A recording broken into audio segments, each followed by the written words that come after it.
Dios les bendiga, amados hermanos y amigos. Es una bendición estar aquí una vez más con ustedes, con nuestro programa La Palabra de Verdad. Les saludamos en el amor de Cristo, desde acá, desde la bonita de Pérez Celedón. Hoy continuamos compartiendo nuestras enseñanzas sobre las 7 dispensaciones que esperamos que hayan sido de grande bendición para su vida. Queremos saludar a los hermanos de la iglesia local, saludar a los caballeros, saludar también a las autoridades que nos presiden en el Señor a nivel local, a nivel zonal, a nivel nacional y también a nivel mundial. Y queremos darle toda la gloria y la honra al Señor, porque Él es el que nos permite estar acá. Él es el que nos ha puesto en nuestro corazón el deseo de enseñar la palabra, de compartir con cada uno de ustedes. Y esperamos que esta enseñanza sea de grande edificación para ti, para tu familia, para tu casa. Para comenzar, vamos a abrir la palabra en el libro del Génesis, en el capítulo 8, del verso 15 en adelante. Y vamos a leer, honrando al Padre, al Hijo y al Espíritu Santo. La palabra del Señor dice así: Entonces habló Dios a Noé diciendo: Sal del arca tú y tu mujer y tus hijos y las mujeres de tus hijos contigo, todos los animales que están contigo, de toda carne, de aves y de bestias y de todo reptil que se arrastra sobre la tierra, sacarás contigo, y vayan por la tierra, y fructifiquen y multiplíquense sobre la tierra. Entonces salió Noé y sus hijos, su mujer, y las mujeres de sus hijos con él, todos los animales, y todo reptil, y toda ave, todo lo que se mueve sobre la tierra según especies, salieron del arca. Y edificó Noé un altar a Jehová, y tomó de todo animal limpio y de toda ave limpia, y ofreció holocausto en el altar.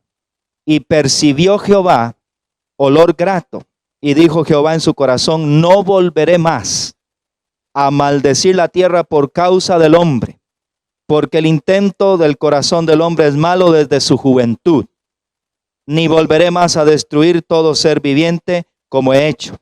Mientras la tierra permanezca, no cesarán la sementera y la siega, el frío y el calor, el verano y el invierno, y el día y la noche. Vamos a orar para que el Señor tome el control de esta enseñanza, para que su Santo Espíritu bendiga tu vida, redarguya tu vida mientras la escuchas. Padre eterno, aquí estamos delante de tu presencia, Señor, dándote el honor y la gloria, amado Dios, porque tú eres precioso, Padre Santo, porque por tu amor y misericordia estamos aquí, Señor, y podemos compartir la palabra con nuestros hermanos y hermanas, Señor. Bendice, Padre eterno, a todo aquel que escuche esta palabra, que sea de edificación para su vida, en el nombre poderoso de Jesús. Amén y amén. Hemos estado compartiendo las enseñanzas correspondientes a la serie Las 7 dispensaciones. Ya hemos compartido 2 enseñanzas. La primera fue la dispensación de la inocencia. La segunda fue la dispensación de la conciencia. Y hoy vamos a compartir la tercera dispensación, que se conoce como la dispensación del gobierno humano o la dispensación postdiluviana. Y vamos a compartir puntos importantes para más claridad de la enseñanza. El primero de ellos es el estado del hombre al principio. El siguiente es la responsabilidad del hombre, el fracaso del hombre, las consecuencias de ese fracaso, el juicio de Dios, y vamos a ver al final cómo sigue habiendo una luz de esperanza o una esperanza gloriosa de redención para la humanidad. La dispensación anterior terminó de la siguiente manera. Génesis 7:24 nos enseña: y prevalecieron las aguas sobre la tierra 150 días. La dispensación anterior, debido al fracaso del hombre, terminó con casi toda la humanidad sepultada bajo las aguas del gran diluvio que Dios envió como juicio sobre la tierra. Sin embargo, esta nueva dispensación, la nueva dispensación inicia cuando la palabra dice en Génesis 8:1: y se acordó Dios de Noé y todos los animales y de todas las bestias que estaban con él en el arca, y Dios hizo pasar un viento sobre la tierra y disminuyeron las aguas. Dios no dejó a Noé y los suyos abandonados a su suerte. Aquella arca que se había cerrado por fuera, que había contenido los animales, que había contenido a Noé y su familia para salvarlos de aquel gran diluvio que Dios envió como castigo sobre la tierra por la maldad de los hombres, había preservado a Noé y a su familia durante todo aquel tiempo del diluvio. Y ahora Dios se acuerda que ellos están ahí. Ahora Dios pues sigue con su plan para con aquella familia que había decidido salvar. Esta dispensación abarca desde el fin del gran diluvio hasta la dispersión de la gente en la Torre de Babel, en el capítulo 11 del libro del Génesis. Para que nos quede claro entonces, desde que finaliza el diluvio hasta que Dios dispersa a toda la humanidad de ese momento, es donde termina esta dispensación. Inicia con el pacto que Dios hace con Noé, un nuevo trato de Dios para con la humanidad, porque este es el último periodo, o más bien el último periodo en que Dios trata con la humanidad en general. A partir de allí, Dios va a escoger una familia específica, o un hombre o una nación específica para hacer un trato específico con ellos, con una porción de la humanidad. Luego veremos cómo Dios llama a Abraham, a un hombre, y hace un trato con él, y así a los descendientes de Abraham. Luego también Dios tiene un trato específico con Israel, y es la nación llamada a ser de bendición para las demás naciones. Y en el tiempo que estamos viviendo, la iglesia. Dios tiene un trato específico con la iglesia para este tiempo. La porción de las escrituras que comprende este periodo de la historia, de las dispensaciones bíblicas, va desde el Génesis capítulo 8 hasta el 11. Y hay eventos importantes que debemos considerar que sucedieron en aquel tiempo. No que están por suceder, que sucedieron en aquel tiempo. El primero de ellos, muy importante, es el fin del diluvio. También debemos considerar el pacto que Dios hizo con Noé y con su familia. Otro punto importante, otro evento que sucedió fue la borrachera de Noé y la maldición hacia su hijo. También podemos considerar como muy importante la construcción de la Torre de Babel. Y por último, la confusión de las lenguas y la dispersión de los hombres. También debemos considerar personajes importantes, hombres importantes que vivieron durante este periodo de la historia. Entre ellos Noé y sus hijos, su familia, Sem, Cam, Jafet, y también su nieto Canaán, que tuvo un papel bastante protagónico. Y debemos considerar a un hombre que más adelante aparece, que se llama Nimrod, y todos los eventos relacionados con él. Aquí podemos encontrar que aparece un nuevo linaje de hijos de Dios por medio de la descendencia de Set, una línea mesiánica que nos llevará hacia nuestro amado Redentor Jesucristo. ¿Cómo era entonces el estado del hombre al principio de esta dispensación? Nos encontramos que está Noé y su familia en el arca.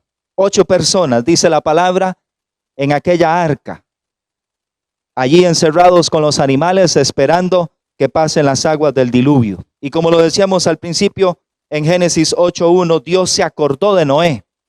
Dios se acordó de aquellos hombres y mujeres que estaban encerrados en el arca a causa del diluvio. Se acordó de Noé, de su familia, de los animales, de las bestias. Y Dios hizo pasar un viento sobre la tierra para que las aguas fueran disminuyendo poco a poco. Y además de eso, en Génesis 8:2 nos dice que se cerraron las fuentes del abismo y las cataratas de los cielos, y la lluvia fue detenida. Dios detuvo el diluvio. Llegó el momento en que aquel juicio que Dios había enviado tenía que terminar. Y Dios cerró las fuentes, mandó un viento para que las aguas cesaran. Y entonces Noé y su familia pudieran descender. Las aguas fueron secándose poco a poco. En Génesis 8:3 nos enseña la palabra que gradualmente las aguas iban decreciendo sobre la tierra. Y al cabo de 150 días las aguas se retiraron. A la orden de Dios, a la acción de Dios, las aguas del diluvio empezaron a secarse poco a poco, al punto de que los montes empezaron a descubrirse. Y dice el verso 4, el arca reposó en el mes séptimo, a los 17 días del mes, sobre los montes de Ararat. Dice los montes de Ararat, porque aquella región se conocía porque tenía varios montes, y a todos juntos se les conocía como los montes de Ararat. Ahora consideremos que este monte de Ararat tenía más de 5,000 metros de altura. Entonces usted use su vigorosa imaginación y piense la cantidad de agua que llegó a haber en aquella región, que llegó a cubrir la tierra, y la devastación que pudo causar en la humanidad. Este monte Ararat se encontraba y se encuentra ubicado en la región que conocemos al presente como Turquía. Y el arca, después de que las aguas empezaron a descender, posó en la cumbre del monte Ararat. Ahí llegó a posarse el arca. Y las aguas fueron decreciendo poco a poco hasta el mes 10. En el mes 10, al primero del mes, se descubrieron las cimas de los montes, dice la palabra. Entonces, tomemos en cuenta que el hecho de que Noé estuviera ahí arriba en aquel monte, el arca posando allí, no era pues seña segura de que las aguas habían desaparecido por completo de la faz de la tierra, porque aquel monte era muy alto. Sin embargo, Noé decide abrir el arca. Al cabo de 40 días abrió Noé la ventana del arca que había hecho. No es que abrió la puerta, solo abrió una ventana. Y envió primeramente un cuervo, el cual volaba, iba y venía, hasta que las aguas se secaron sobre la tierra. Sin embargo, el verso 8 nos enseña que Noé envió una paloma para ver si las aguas se habían retirado de sobre la faz de la tierra. Pero la paloma no halló dónde posar su pie, no halló dónde posarse y regresó al arca. Noé extiende su mano para tomarla. Sin embargo, el verso 10 nos enseña que Noé esperó 7 días más y volvió a enviar la paloma fuera del arca. ¿Por qué? Porque él necesitaba descubrir hasta qué punto las aguas habían decrecido de sobre la faz de la tierra.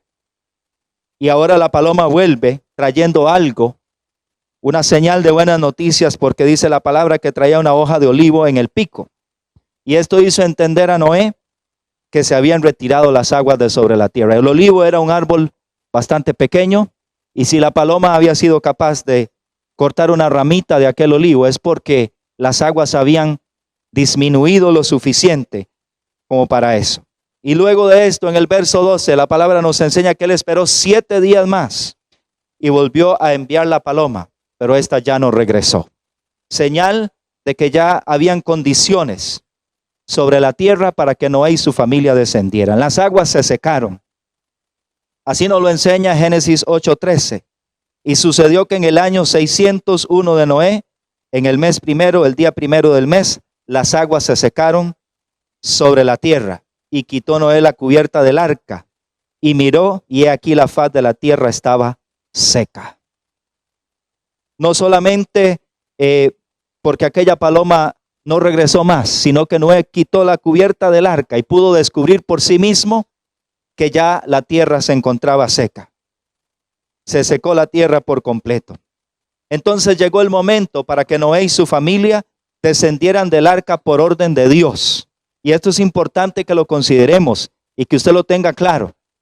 Noé no descendió del arca antojadizamente, así como la construyó por orden de Dios, así como subió con su familia por orden de Dios, también salió de ella cuando Dios así se lo ordenó. Génesis 8:15 dice, entonces habló Dios a Noé diciendo. Dios le habla a Noé y le dice en el verso 16, sal del arca tú, tu mujer, tus hijos y las mujeres de tus hijos contigo. Y el verso 17 también hace mención de todos los animales que habían entrado al arca para ser salvados de aquel gran diluvio. Dios le dice a Noé, es tiempo de salir.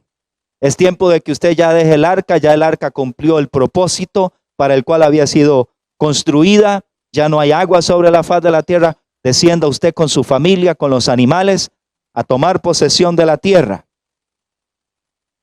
Y Dios les dijo, vayan por la tierra y fructifiquen y multiplíquense sobre la tierra. Además de eso, entonces el verso 18 nos dice que salió Noé y sus hijos, su mujer y las mujeres de sus hijos con él, y todos los animales, a la orden de Dios, salieron de aquella arca para poner su pie sobre la tierra.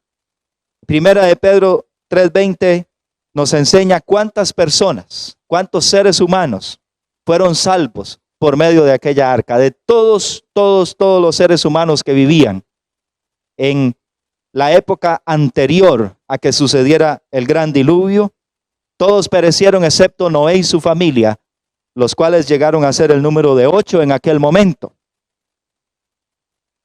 Luego se multiplicarían, poseerían la tierra, pero para el momento en que descienden del arca, solamente eran 8. Ahora, ¿qué sucede una vez que Noé desciende y pone su pie sobre la tierra? La palabra nos enseña que Noé, Génesis 8:20, dice que edificó Noé un altar a Jehová. Piense por un momento, después de haber estado aproximadamente 370 días en aquella arca, pensar que toda la humanidad que conocía había perecido bajo las aguas, que todos los animales que estaba acostumbrado a ver, pues pulular por allí, por diferentes lugares de la tierra, habían desaparecido. Y que él y su familia, juntamente con los animales que estaban dentro del arca, habían sido preservados por la misericordia de Dios.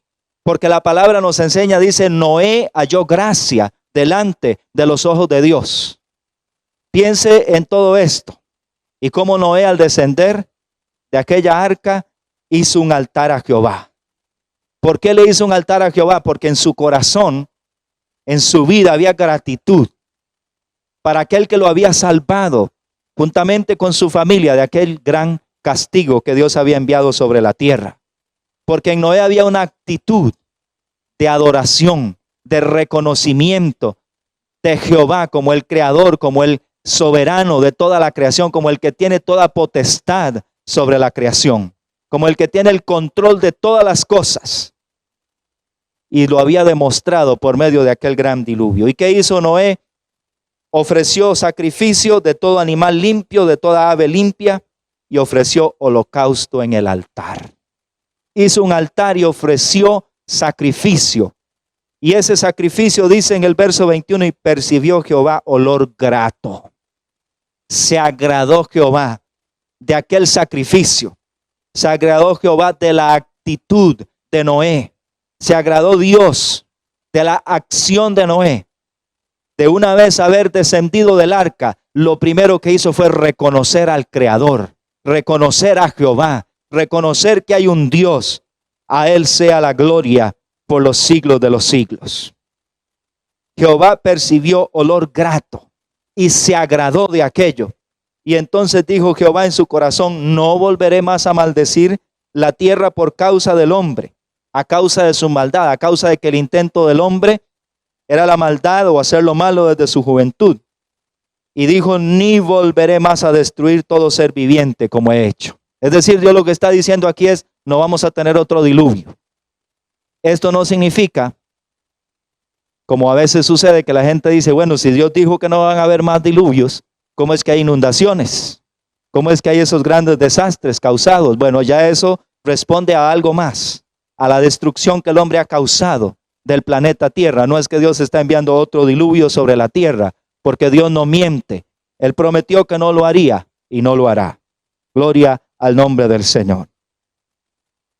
Necesitamos ahora entender cuáles son las responsabilidades y los privilegios del hombre en esta dispensación del gobierno humano. Hay promesas de bendición para el hombre de parte de Dios. Hay bendiciones de las que Noé y su descendencia van a gozar, que Dios se las ha dado. Génesis 8:22 nos habla, dice, mientras la tierra permanezca, no cesarán la sementera y la siega, el frío y el calor, el verano y el invierno, el día y la noche. Los ciclos del tiempo que conocemos tal como son hoy, Dios los establece en este momento. para ellos. Y les dice, no cesará la sementera, o sea, siempre habrá bendición para él, para su familia, mientras la tierra permanezca.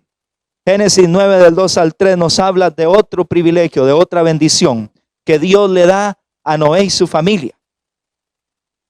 El verso 2 dice, el temor y el miedo de vosotros estarán sobre todo animal de la tierra y sobre toda ave de los cielos, en todo lo que se mueva sobre la tierra y en todos los peces del mar, en vuestra mano son entregados. ¿Qué le dice el Señor a Noé y su familia? Ustedes van a señorear sobre la creación, ustedes van a señorear sobre los animales y estos van a tener temor de ustedes. Todo lo que se mueve, les dice Dios, y vive o será para mantenimiento. Es decir, Dios le dice a Noé, esta creación que está aquí, estos animales son para el mantenimiento de ustedes, para que nada les falte, así como legumbres, plantas verdes, os lo he dado todo. Dios les dice, en otras palabras, yo les entrego esta tierra para que ustedes la gobiernen, para que ustedes sean los encargados de gobernarla, conforme Dios lo había establecido. También Dios hace un pacto con ellos. Génesis 9, 8 al 11 nos enseña que Dios le dijo a Noé, he aquí que yo establezco mi pacto con vosotros y con vuestros descendientes después de vosotros. Y entendamos bien claro que es Dios el que hace pacto con él y no Noé con Dios. Y con todo ser viviente que está sobre vosotros, aves, animales y toda bestia de la tierra que está con vosotros, desde de todos los que salieron del arca hasta todo animal de la tierra. Y Dios les dice, estableceré mi pacto con vosotros y no exterminaré ya más toda carne con agua de diluvio, ni habrá más diluvio para destruir la tierra. Dios hace un pacto, les dice, no habrá más diluvio, no voy a enviar otro juicio como este. Y para que quede claro, para que entendamos esto, Dios da una señal que Él daría de ese pacto. Y Dios dijo, esta es la señal del pacto, que yo establezco entre mí y vosotros y todo ser viviente que está con vosotros por siglos perpetuos. Dios les dice, perpetuamente yo voy a establecer una señal para que todo el que la vea se acuerde. Y le decía a Noé, para que usted se acuerde y su familia de que yo he hecho un pacto con ustedes. Pero ¿cuál era esa señal? Mi arco, dice, he puesto en las nubes, el cual será para señal del pacto entre mí y la tierra. Ese arco maravilloso, ese arco precioso que todos conocemos, era la señal que Dios le estaba diciendo a Noé y su familia. Esa es la señal de que yo he hecho un pacto. No porque a Dios se le iba a olvidar, porque Dios no olvida lo que Él hace, lo que Él ha dicho, lo que Él ha prometido. Pero al hombre, a nosotros los seres humanos, sí se nos olvida lo que Dios ha prometido. Y el verso 14 nos enseña, y sucederá que cuando haga venir nubes sobre la tierra, se dejará ver entonces mi arco en las nubes. Y me acordaré del pacto mío que hay entre mí y vosotros y todos los seres vivientes de la tierra. Estará el arco en las nubes y lo veré, y me acordaré del pacto perpetuo entre Dios y todo ser viviente. Dios les dice, cada vez que aparezca en las nubes esta señal, ahí estará mi recordatorio del pacto que yo tengo con ustedes. Esta es la señal del pacto que he establecido entre mí y toda carne que está sobre la tierra. Una señal clara, una señal inequívoca de que Dios había hecho un pacto con los habitantes de la tierra. Pero también, juntamente con las bendiciones, con los privilegios que Dios le da al ser humano en esta dispensación específicamente, junto con los privilegios que Dios le dio a Noé y su descendencia, también vinieron responsabilidades, también vinieron compromisos que tenían que cumplir conforme Dios lo había establecido. Porque recordemos que en cada dispensación Dios tiene un trato específico con la humanidad. El primero de ellos, fructificarse y poblar la tierra. Cuando descendieron del arca, la palabra dice que Dios bendijo a Noé y a sus hijos y les dijo, fructificad y multiplicaos y llenad la tierra. Es decir, tengan hijos, multiplíquense, reproduzcanse, llenen la tierra, toda la tierra. Mas vosotros fructificad y multiplicaos, procread abundantemente en la tierra y multiplicaos en ella. ¿Qué les dice Dios? Crezcan en número, llenen esta tierra que yo les estoy dando. que aumente el número de seres humanos que hay en esta tierra, que de 8 lleguen a haber muchísimos más, que sean los que van a ser, los que van a gobernar esta tierra que yo les estoy dando. Pero también Dios, juntamente con esa responsabilidad de crecer, de multiplicarse, de llenar la tierra, les da otra responsabilidad. En el verso 4, 9:4 de Génesis dice, pero carne con su vida que es sangre no comeréis. Esto era un mandato que tenían que cumplir. No coman sangre de los animales. Y no lo hacemos hasta la fecha. Porque ciertamente demandaré de la sangre de vuestras vidas. De mano de todo animal la demandaré, y de mano del hombre, de mano del varón, su hermano demandaré la vida del hombre. El que derramare sangre de hombre, por el hombre su sangre será derramada, porque a imagen de Dios es hecho el hombre. ¿Qué le dice Dios? Esta es otra responsabilidad. No coma sangre, no derramen sangre, porque así como ustedes hagan, se hará con ustedes. El que derrame sangre, su sangre será derramada. ¿Por qué? Porque el hombre fue creado a imagen y semejanza de Dios. Pero esto no solamente incluye a los hombres, incluye también a los animales. Una cosa es que el ser humano mate un animal para comer, y otra cosa es que lo mate para destruir, por placer o por cualquier otro motivo, en cuyo caso le estaríamos fallando al Señor y al mandato que Él ha dado, de que debemos gobernar sobre la tierra. ¿Qué sucedió entonces después del diluvio? Dios le entregó al hombre la responsabilidad de proteger la vida humana y castigar a quien no la respetara. Es decir, Dios le entrega al gobierno humano o al gobierno humano el derecho y la responsabilidad de castigar a los criminales hasta usar el uso o hasta hacer uso de los mayores castigos posibles, que era pagar con la propia vida del criminal. Es decir, el hombre gobernando sobre el hombre, como es hasta la fecha. Podemos hablar también de la descendencia de Noé. Nos encontramos en la descendencia de Noé, que Dios les había dicho, ¿verdad? Después de salir del arca, podemos encontrar a Sem, a Cam, Jafet, Can, el padre de Canaán. Esos tres son los hijos de Noé, dice, y de ellos fue llena toda la tierra. O sea, la palabra que el Señor había dado debía cumplirse y se cumplió, porque ellos se multiplicaron, porque ellos empezaron a poblar la tierra, empezaron a crecer en número. Y la palabra enseña que ellos empezaron a crecer, empezaron a multiplicarse. Y el Génesis 10:32 dice, estas son las familias de los hijos de Noé por sus descendencias en sus naciones. Y de estos se esparcieron las naciones en la tierra después del diluvio. ¿Qué sucedió? Aquella gente, aquellos 8 empezaron a multiplicarse y empezaron a crecer en número y empezaron a poblar la tierra como Dios lo había pedido. Y la palabra enseña que Noé vivió después de esto, después del diluvio, 350 años. Y fueron todos sus días 950 años y murió. 950 años, pero vea qué detalle más lindo. Y quiero recalcarlo, después del diluvio, Dios le dio 350 años más para que él viviera sobre la tierra, para que él gozara de la bendición y los privilegios que Dios le había dado. Y murió Noé. Pero no murió su descendencia. Su descendencia debía continuar, debía seguir el propósito de Dios para con la humanidad sobre la tierra. Sin embargo, llegamos en este momento al fracaso del hombre. En cada dispensación que hemos visto y que veremos después, nos vamos a encontrar que hay un fracaso del hombre. Lamentable, sí, pero cierto. Sucede, ocurre. Los 8 sobrevivientes que nos enseña la palabra y su descendencia tenían un defecto. Un defecto, el pecado, la naturaleza caída, la naturaleza pecaminosa heredada de Adán. Todos tenían o adolecían de este problema. Entonces, eso iba en su momento a dar su fruto. Lo primero que encontramos es el pecado de Noé y sus consecuencias.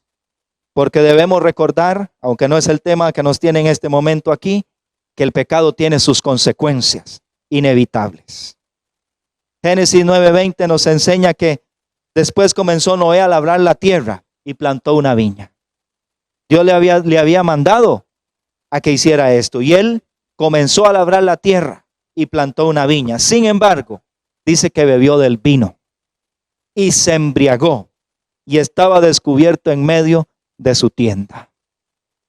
Para todo aquel que lo ha experimentado, sabemos que la embriaguez hace que la gente pierda el conocimiento, que pierda la noción de lo que está haciendo y haga cosas inaceptables. En este caso, este hombre estaba completamente borracho y desnudo en su tienda. ¿Y qué sucedió? Uno de sus hijos, Cam, padre de Canaán, vio la desnudez de su padre y lo dijo a sus hermanos que estaban afuera. Ahora, este verso en particular podría parecer muy inocente, muy sencillo. Podríamos pensar que, pero el hijo lo vio y no pasó nada. Sin embargo, no es solamente que él lo vio y lo contó a sus hermanos. Podríamos pensar aquí que él hizo burla de lo que estaba pasando con su papá, de la condición en la que se encontraba su papá. No dice la palabra que exactamente fue lo que Cam dijo, pero podríamos pensar que hizo mofa de cómo aquel hombre, el que había hallado gracia delante de los ojos de Dios, el que había sido salvado juntamente con su familia del gran diluvio, ahora estaba postrado, borracho en su tienda y desnudo. Sin embargo, Sem y Jafet actuaron más sensatamente y no queriendo ver la desnudez de su padre, lo que hicieron fue que tomaron ropa y caminando, la pusieron sobre sus hombros y caminando hacia atrás, cubrieron la desnudez de su padre. Y cuando Noé despertó de su embriaguez, supo lo que había hecho su hijo más joven. Se dio cuenta de lo que había pasado, de la burla de su hijo, y hizo algo que tuvo consecuencias bastante grandes. Porque ¿qué hizo? Maldijo a Canaán. Lo maldijo fuertemente. Dijo: maldito sea Canaán, siervo de siervos será a sus hermanos. Una terrible maldición. Maldito sea Canaán y será siervo de sus hermanos. Y cuando estudiemos un poquito más la palabra y vayamos más adelante, vamos a descubrir que Canaán llegó a ser una nación grande, pero una nación que desagradaba a Dios al punto que Dios luego llama a su pueblo y lo envía a poseer aquella tierra y a destruir a los cananeos. Pero además Noé dijo: benditos por Jehová mi Dios sea Sem y sea Canaán su siervo. Engrandezca Dios a Jafet y habite en las tiendas de Sem y sea Canaán su siervo. A causa del pecado de Noé viene la consecuencia y también viene la maldición para Canaán. Y esta maldición llegó a cumplirse. Y también podemos encontrar al primer hombre, según la palabra nos lo enseña, el primer hombre famoso en la historia. El primer hombre que se hizo popular, que se hizo conocido para los demás hombres. Génesis 10:8 nos enseña que un hombre llamado Cus engendró a alguien llamado Nimrod. Y bastante se ha hablado de este hombre y no vamos a profundizar mucho en él. No es el propósito del estudio que estamos dando. Sin embargo, dice que llegó a ser el primer poderoso en la tierra. Dios había llamado al hombre a gobernar sobre la tierra. Pero este Nimrod se levanta y llegó a ser el primer poderoso en la tierra. Significa que él gobernaba sobre otras personas. Pero, ¿cuál es el problema con este hombre? Podríamos pensar que Dios había llamado a que el hombre gobernara sobre la tierra, sí, pero teniéndolo en cuenta él, teniendo en cuenta a Dios. Sin embargo, este Nimrod no tenía en cuenta a Dios.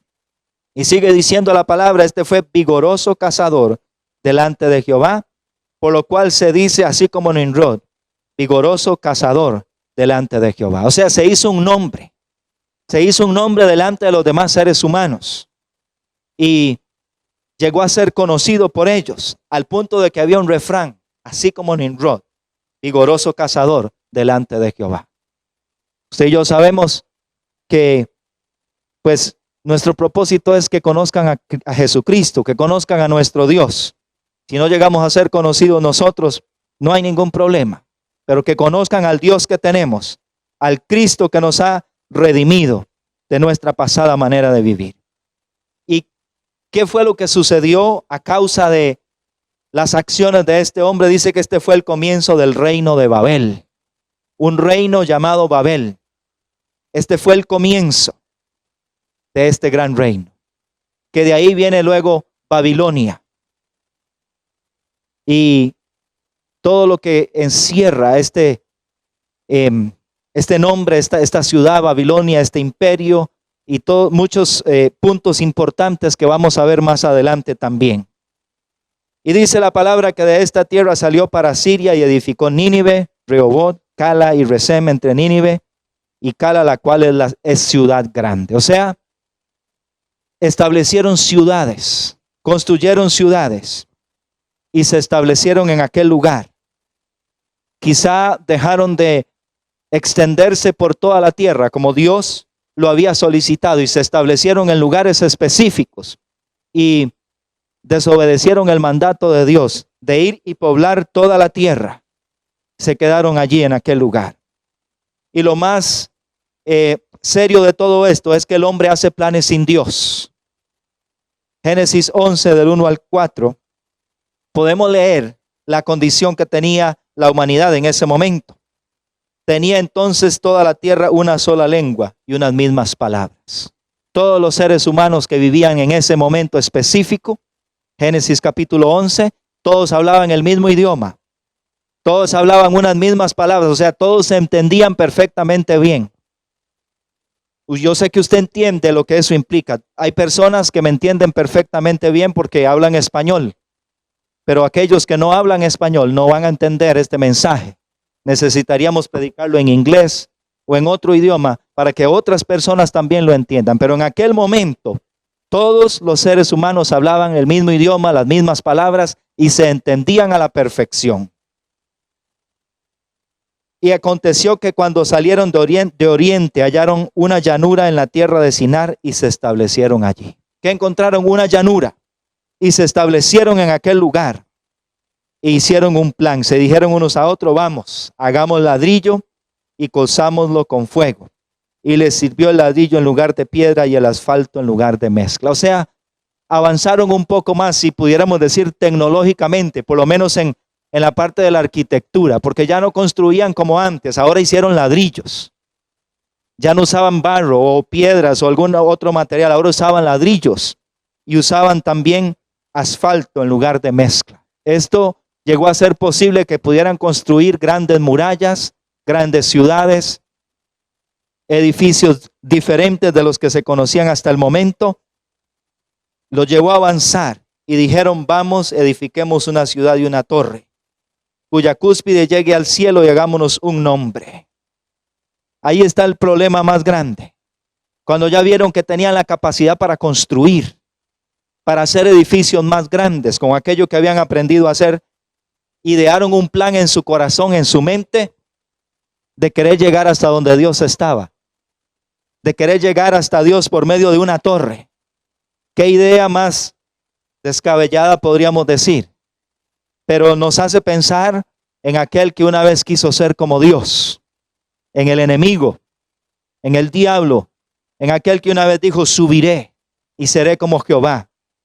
Porque eso era lo que querían, llegar hasta donde estaba Dios y hacerse un nombre, hacerse famosos, hacerse conocidos, por si fuéramos esparcidos sobre la faz de toda la tierra. ¿Cuál era el propósito de aquella gran torre? Llegar hasta donde estaba Dios y hacerse un nombre para ser conocidos sobre toda la tierra. Sin embargo, Dios no iba a quedarse de brazos cruzados. Porque la palabra nos enseña del verso 5 en adelante que Jehová descendió para ver la ciudad y la torre que edificaban los hijos de los hombres. Dios no está desapercibido de las cosas que el ser humano hace. No lo estuvo en ninguna dispensación, no lo está en la presente.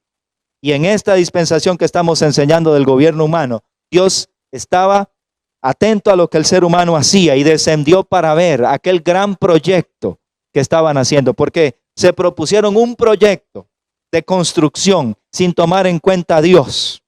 como lo hace el ser humano hoy, que se propone proyectos y cambia leyes y otras cosas sin tomar en cuenta a Dios. Y Jehová dijo, he aquí el pueblo es uno, y todos estos tienen un solo lenguaje, y han comenzado la obra, y nada les hará desistir ahora de lo que han pensado hacer. Dios dice, estos están construyendo, estos hicieron un plan, nada los va a detener, porque así es el ser humano. Cuando se propone hacer algo, por más descabellado que parezca, difícilmente alguien lo persuada de hacer lo contrario. Muchas veces ni Dios mismo, y a través de la historia bíblica podemos encontrar cómo hombres se perdieron a causa de no atender a la voz de Dios, de hacer sus propios planes, sus propias cosas. Y esta idea del ser humano, de los seres humanos, tenía que tener una consecuencia. Y Dios dijo, ahora pues descendamos y confundamos allí su lengua, para que ninguno entienda el habla de su compañero. De un momento a otro, todos se podían entender, pero de un momento a otro, uno le hablaba al otro y no entendía nada. Y el otro le hablaba al otro y ya no había forma de entenderse, porque ya no hablaban un mismo idioma. Una intervención divina, una intervención por parte de Dios hizo que ya no se pudieran entender. Y entonces ya no podían continuar los planes, porque no había forma alguna de que pudieran ponerse de acuerdo para continuar con la labor de construir aquella tierra. Y es así como Dios los obligó a esparcirse por toda la tierra. Verso 8 dice, así los esparció Jehová desde allí sobre la faz de toda la tierra, y dejaron de edificar la ciudad. No querían ir a poblar toda la tierra, pues ahora Dios los confunde. Y de allí partieron para diferentes lugares. Sin embargo, debemos considerar que esta gran torre, que esta ciudad, llegó a ser la cuna de una idolatría terrible. Y todos aquellos que empezaron a esparcirse por los diferentes lugares de la tierra llevaban con ellos aquella idolatría que la vamos a encontrar después, muchos años después todavía en diferentes lugares, porque los seres humanos la llevaron hasta allí. Y aquella ciudad se le llamó Babel, que es confusión, porque allí confundió Dios, confundió Jehová la lengua de toda la tierra. Y desde allí los esparció, desde allí los envió a cumplir el mandato que Dios les había dado, que era de esparcirse, poblar toda la tierra. Entonces, ante el fracaso del hombre viene el juicio de Dios. ¿Y cuál fue ese juicio? Enviar esa confusión de lenguas para que ya no se pudieran entender, para que ya tuvieran que esparcirse, irse por los diferentes lugares de toda la tierra a poblarla. Sin embargo, podemos decir que no todo está perdido. Vamos por la tercera dispensación y vemos que al final hay un nuevo fracaso del ser humano. Sin embargo, no todo está perdido. Siempre hay una luz de esperanza al final. Hay una esperanza gloriosa de redención que luego más adelante se cumpliría y por la cual muchos hoy estamos aquí. Y podemos hablar de la descendencia de uno llamado Sem. Si leemos en Génesis 11, del 10 al 26, nos vamos a encontrar un hombre llamado Taré. Este hombre fue el papá de Abraham, o más bien de Abraham, que luego después que Dios lo llama, va a ser Abraham, con quien Dios hace un trato específico. Pero ese es un punto que vamos a estar hablando en las siguientes dispensaciones. Pero podemos encontrar cómo a través de Sem, vamos a encontrar que hay una línea mesiánica, una línea que nos lleva, que podemos trazar hacia Jesucristo, hacia nuestro amado Redentor. Si leemos en Génesis 27, dice, estas son las generaciones de Taré. Taré engendró a Abraham, quien llegaría después a ser Abraham. Y Abraham engendró a sus hijos, pero también eso lo vamos a hablar después. Entonces podemos decir que hay una línea genealógica que podemos trazar desde Sem hasta Abraham y hasta Jesucristo. Podemos trazar la descendencia del Mesías, como lo podemos encontrar en Lucas 3, 34 y 36, cuando leemos sobre la genealogía de Jesucristo. Ciertamente encontramos al final de esta dispensación que el ser humano vuelve a fracasar en el propósito de cumplir el plan específico que Dios tenía para la humanidad. Pero hay un grupo de hombres, hay una línea que nos lleva hacia el Mesías, que nos lleva hacia Jesucristo. Ciertamente podemos entender que Dios quiere que respetemos las autoridades, el gobierno humano, pero sin olvidar que por encima de todos ellos está Dios. Que Dios les bendiga de manera especial. Esperamos que esta palabra haya sido de mucha bendición, de mucha edificación para usted. Le recuerdo que nuestros videos se están publicando a través de nuestro canal de YouTube los días lunes, para que usted pues pueda verlos y disfrutarlos con su familia, con sus amigos. Y también les recuerdo que si usted tiene alguna consulta, alguna pregunta, alguna duda, usted puede allí en los comentarios de nuestro canal de YouTube subir esas preguntas. Y llegado el momento vamos a dedicar un video para responder esas preguntas. Que el Señor le bendiga de manera especial y le esperamos en nuestra próxima enseñanza. Palabras de verdad que quieres ser.